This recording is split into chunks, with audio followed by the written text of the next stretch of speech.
Júlia correu desesperada pela margem do rio, o sol a pino castigando sua pele enquanto ela gritava por socorro.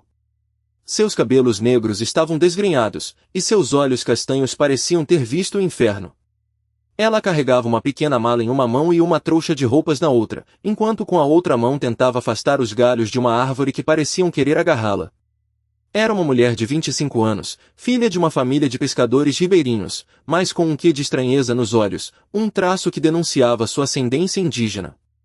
Sua mãe, uma mulher da etnia local, havia ensinado-a os segredos da floresta e do rio, enquanto seu pai, um homem de negócios de uma cidade grande, havia trazido para casa histórias de um mundo distante. Agora, Júlia parecia ter fugido de tudo e de todos, como se o próprio rio estivesse tentando engoli-la. Ela parou subitamente, ofegante, e olhou para trás, como se esperasse ver algo ou alguém se aproximando. E então, com um movimento quase animalesco, ela mergulhou na água, deixando para trás apenas a espuma de sua passagem. O que ela estava fugindo? E o que encontraria nas profundezas do rio? O rio Paraná serpenteava como uma cobra de prata através da cidade de São Luís do Itapicuru, onde Júlia havia construído sua vida. Era um lugar onde a cultura indígena se encontrava com a herança portuguesa, criando uma mistura única de sons, cheiros e sabores. O aroma de mandioca frita e peixe grelhado pairava no ar, atraindo os moradores para as bancadas das feiras. Júlia vivia em uma pequena casa de madeira à beira do rio, com uma varanda que parecia abraçar a água. Ela passava os dias ajudando sua mãe a vender frutas e verduras nos mercados, enquanto seu pai trabalhava como pescador. A família era unida, e a casa era sempre cheia de risos e conversas. A cidade era um lugar de contrastes, onde a simplicidade das casas de madeira se encontrava com a grandiosidade da igreja colonial. Júlia amava ouvir as histórias de sua avó, que lhe contava sobre as lendas indígenas e as tradições portuguesas. Ela acreditava que a cidade era um lugar mágico, onde as pessoas viviam em harmonia com a natureza. No quintal da casa, Júlia havia criado um pequeno jardim, onde cultivava flores e ervas medicinais. Ela passava horas regando as plantas e conversando com elas, como se fossem velhas amigas. Seu objeto de estimação era um pequeno boneco de madeira que seu pai havia feito para ela, um índio com um chapéu de palha e um sorriso largo. Uma das manias de Júlia era coletar pedras do rio e poli-las até que brilhassem como joias. Ela as guardava em uma pequena caixa de madeira e as mostrava para seus amigos, que as admiravam como se fossem tesouros. A cidade estava sempre em festa, com música e dança que ecoavam pelas ruas. Júlia adorava ouvir o som do acordeão e do violino, que pareciam fazer as pessoas se moverem como se estivessem possuídas. Ela dançava com seus amigos até que a noite caísse, e o céu se enchesse de estrelas. Mas havia uma frase que sua avó sempre repetia, e que Júlia não entendia bem: as águas do rio podem trazer vida, mas também podem levar tudo embora. Ela achava que era apenas uma metáfora, uma história para assustar crianças. Até aquele dia, em que o temporal se aproximou da cidade como um monstro. O céu escureceu, e o vento começou a uivar. As pessoas correram para suas casas, trancando portas e janelas. Júlia foi pega desprevenida, correndo pela margem do rio com sua mala na mão, gritando por socorro. O vento era tão forte que quase a arrastou para a água. E então, o temporal explodiu sobre a cidade, trazendo consigo uma enxurrada que varreu tudo. A casa de Júlia foi arrastada, e ela foi levada junto, gritando e chorando enquanto via seu mundo sendo destruído. O boneco de madeira foi arrancado de sua mão, e as pedras polidas foram perdidas no rio. Tudo que Júlia havia construído, amado e acreditado ser permanente foi levado pela enxurrada, deixando-a sem nada, a não ser a roupa que estava vestindo e o trauma que a acompanharia para sempre. Júlia sentou-se na margem do rio, a água barrenta escorregando suavemente pela pedra, levando consigo os segredos e as histórias da cidade. O sol a pino havia começado a se pôr, lançando um brilho alaranjado sobre a paisagem, mas não havia nada de tranquilo naquele cenário. Júlia estava sozinha, ou pelo menos, sentia-se sozinha. Seus olhos castanhos pareciam ter perdido o brilho, e sua pele estava pálida e seca. Ela havia perdido tudo: sua casa, seu trabalho, sua família. Tudo o que ela conhecia e amava. A cidade, que antes era um lugar de encontro e celebração, agora parecia um túmulo, um local onde as esperanças morriam. Júlia não sabia mais quem era ou para onde estava indo. Ela apenas sabia que precisava sair dali, fugir da dor e do desespero que a consumiam. Enquanto ela sentava ali, um silêncio profundo a envolveu. O único som era o suave murmúrio do rio, que parecia um sussurro de alguém que tentava confortá-la. Mas Júlia não se sentia confortada. Ela se sentia perdida e sozinha, como se estivesse no fundo de um poço sem saída. De repente, ela ouviu um barulho atrás dela. Virou-se e viu um homem se aproximando, com um chapéu de palha na cabeça e uma mochila nas costas.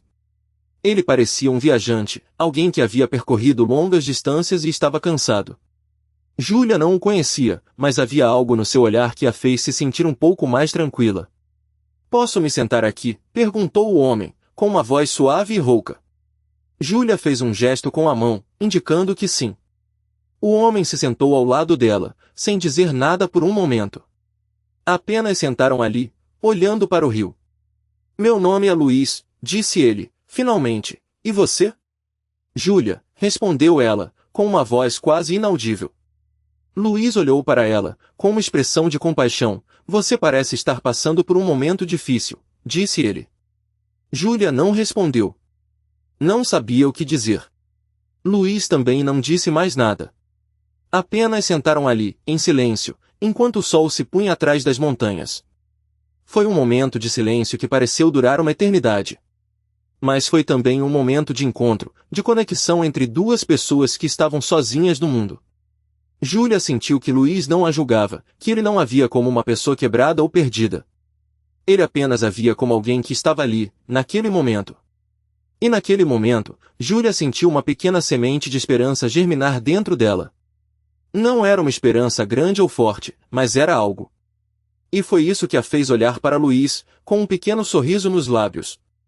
Mas Luiz apenas sorriu de volta e disse: "Eu vou continuar minha viagem amanhã. Preciso ir." E com isso, ele se levantou e começou a se afastar. Júlia o viu ir, sentindo uma mistura de emoções. Parte dela queria que ele ficasse, que ele a ajudasse a encontrar um jeito de sair daquela situação. Mas outra parte dela sabia que Luiz não podia fazer isso, que ele tinha sua própria jornada para seguir. E agora, Júlia estava sozinha novamente. O silêncio a envolveu mais uma vez, mas desta vez, havia algo diferente. Havia uma pequena faísca de esperança, uma pequena luz no fim do túnel. E Júlia sabia que aquilo era o suficiente para mantê-la viva, por enquanto. À medida que o sol se escondia atrás das palmeiras e das casas coloniais de São Luís do Itapicuru, Júlia começou a sentir o peso da sua solidão. A cidade, que antes parecia tão acolhedora e vibrante, agora parecia silenciosa e indiferente. Ela pensou nas histórias que sua avó lhe contava sobre a cidade, sobre como o rio Paraná era ao mesmo tempo uma bênção e um castigo. A água que dava vida também trazia doenças e fome. Lembrou-se do velho pescador que encontrava sempre na margem do rio, aquele que lhe contava histórias sobre os deuses antigos que habitavam as águas. Ele falava de Yara, a bela sedutora que atraía os homens para o fundo do rio com seu canto irresistível. Júlia sorriu, pensando que talvez ela também tivesse sido seduzida pelo canto do rio, mas de uma maneira diferente. Seus pensamentos foram interrompidos pelo som de passos atrás dela. Era o seu irmão, Pedro, que vinha chegando com um olhar preocupado no rosto. Ele se sentou ao lado dela e começou a falar sobre as notícias que corriam pela cidade, os estranhos acontecimentos que ocorriam à noite, as pessoas que desapareciam sem deixar rastros.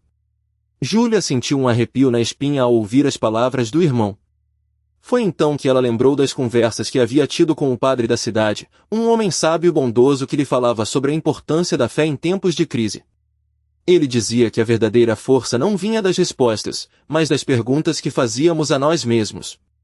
Júlia sentiu uma centelha de compreensão, como se finalmente começasse a enxergar o que havia estado diante dela o tempo todo. Nesse momento, Júlia se deu conta de que havia duas maneiras de seguir em frente. Podia deixar que o medo e a incerteza a consumissem, ou podia escolher enfrentar o desconhecido com coragem e determinação. A decisão não era lógica, não era algo que pudesse ser explicado ou justificado. Era uma escolha emocional, uma escolha que vinha do fundo da sua alma. Enquanto o irmão continuava a falar, Júlia sentiu seu coração bater mais forte. Era como se o rio, que havia sido testemunha silenciosa de sua vida, agora estivesse prestes a revelar seus segredos. A água barrenta parecia mover-se mais rápido, como se também estivesse se preparando para o que estava por vir. A lua começava a subir no céu, lançando um brilho prateado sobre a cidade. Júlia levantou-se, sentindo o chão sob seus pés. Sabia que estava na hora de tomar uma decisão, de escolher o caminho que iria seguir. O futuro era incerto, mas uma coisa era certa, nada seria como antes. A transformação havia começado, e Júlia estava prestes a descobrir quem era e para onde estava destinada. E agora, Júlia está novamente sozinha na margem do rio, mas desta vez o silêncio é diferente. Não é mais o silêncio da solidão, mas o silêncio da reflexão. A cidade ao fundo, com suas luzes acesas, parece um palco distante, onde as pessoas dançam e riem, sem saber que, ali, na margem do rio, alguém está revivendo. A lua cheia surge lentamente por trás das palmeiras, banhando a cena com uma luz prateada. Júlia fecha os olhos e sente o vento acariciar seu rosto, trazendo o cheiro de água e de terra úmida. Ela respira fundo, sentindo o peso do seu mundo aos poucos se dissolver. Ela pensa em tudo o que aconteceu, em todas as escolhas que fez, em todos os caminhos que percorreu. E percebe que a vida é feita de encontros e desencontros, de momentos de dor e de alegria. Percebe que a cidade, com sua mistura de culturas, é como a vida mesma, complexa, multifacetada e, às vezes, incompreensível. Mas, nesse momento, Júlia entende que não é a cidade que é indiferente, é ela mesma que estava cega para a beleza que a cerca. A cidade, o rio, as pessoas, tudo é uma tapeçaria rica e vibrante, tecida com fios de sonhos e de histórias. E quando ela abre os olhos, a lua está alta no céu, e o rio Paraná brilha como uma faixa de prata. Júlia sorri, sentindo que encontrou algo que estava procurando. Não é um lugar, não é uma pessoa, é uma sensação de pertencer, de estar conectada com o mundo ao seu redor. Ela pega a mala que estava aos seus pés e começa a caminhar ao longo da margem do rio. O som dos seus passos ecoa na noite, e ela sabe que está indo em direção a um novo capítulo da sua vida. A cidade ao fundo ainda está viva, mas agora ela faz parte dela, é uma parte que a faz sentir mais humana. E Júlia continua caminhando, a lua guiando seus passos, até que o rio e a cidade se tornam uma memória distante, e tudo o que resta é o silêncio e a certeza de que, não importa onde vamos ou o que fazemos, sempre estamos em movimento, sempre estamos mudando.